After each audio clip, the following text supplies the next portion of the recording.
नमस्ते दोस्तों, आप सभी को मेरे चैनल पे स्वागत करते हैं। दोस्तों, आज के टॉपिक में हम आपको माइक्रोसॉफ्ट एक्सेल में ई फॉर्मूला को अप्लाई करके आउटस्टैंडिंग अमाउंट को कैसे कैलकुलेट करते हैं, इसका पूरा प्रोसेस स्टेप बाय स्टेप दिखाएंगे। तो वीडियो काफी इम्पोर्टेंट होने वाला है, वीडियो को लास्ट तक देखिएगा। तो चलिए प्रोसेस को स्टार्ट करते हैं। तो दोस्तों, यहाँ पे देखिए मैंने एक टेबल को डिजाइन किया है जहाँ पे मैंने लिया है invoice number, date, sales amount, payment received, outstanding amount और नीचे यहाँ पे देखिए मैंने लिखा है टोटल अमाउंट।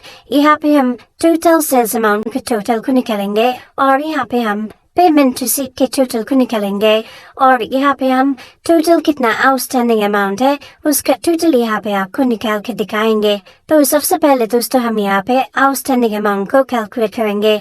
तो इसके लिए हम यहाँ पे ई फॉर्मूला को अप्लाई करेंगे। बेसिकली आउटस्टैंडिंग अमाउंट क्या होता है, सेल्स अमाउंट से जो पेमेंट आपका रिसीव हुआ है उसको आप अगर माइनस करते हो तो वही आपका आउटस्टैंडिंग अमाउंट होगा। लेकिन दोस्तों हम यहाँ पे क्या करेंगे, अगर आपका सेल्स अमाउंट और पेमेंट रिसीव ये दोनों अगर इक्वल हो जाए तो यहाँ पे हम एक मैसेज बॉक्स देंगे जहाँ पे लिखेंगे नो आउटस्टैंडिंग। और अगर दोनों इक्वल ना हो तो रिमेनिंग जो बैलेंस है वो आपको आउटस्टैंडिंग अमाउंट में दिखाएगा। तो यहाँ पे आपको लिखना है इक्वल ईप ब्रैकेट ओपन। तो इसके लिए हम यहाँ पे सेल्स अमाउंट के सेल को सिलेक्ट करेंगे, इक्वल पेमेंट रिसीव के सेल को सिलेक्ट करेंगे।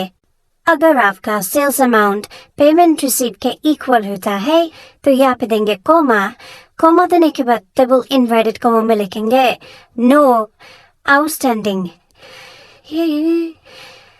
Double inverted comma close.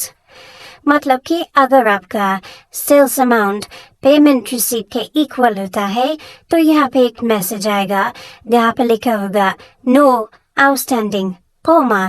Coma देने के बाद यहाँ पे देखिए अगर आपका जो स्टेटमेंट आपने लिखा है ये अगर फॉल्स होता है, मतलब कि आपका जो सेल्स अमाउंट है उससे कम होता है आपका रिसीव अमाउंट, तो यहाँ पे जो आउटस्टैंडिंग अमाउंट है वो आपको यहाँ पे दिखाएगा। तो इसके लिए आपको सेल्स अमाउंट के सेल को सिलेक्ट करना है, इससे आपको माइनस करना है पेमेंट रिसीव के सेल को। ब्रैकेट को क्लोज करेंगे और एक बार एंटर प्रेस करना है। इंटर प्रेस करने के साथ ही यहाँ पे देखिए नो आउटस्टैंडिंग मैसेज यहाँ पे आया है।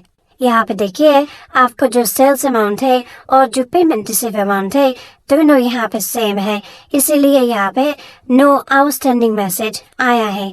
बाकियों में फॉर्मूला को अप्लाई करने के लिए जस्ट यहाँ से ड्रैग करके एकदम लास्ट तक फिल कर देना है। तो ये देखिए बाकी सारे सेल पे फॉर्मूला अप्लाई हो चुका है। दोस्तों यहाँ पे देखिए सारे बिल का आउटस्टैंडिंग अमाउंट कैलकुलेट हो चुका है। पहला जो बिल था उसका सेल्स अमाउंट और पेमेंट रिसीव दोनों सेम था, इसलिए वहाँ पे नो आउटस्टैंडिंग आया है। दूसरे बिल में यहाँ पे देखिए ये है सेल्स अमाउंट, ये है पेमेंट रिसीव और ये है आउटस्टैंडिंग अमाउंट। दोस्तों ये है तीसरे बिल का आउटस्टैंडिंग अमाउंट।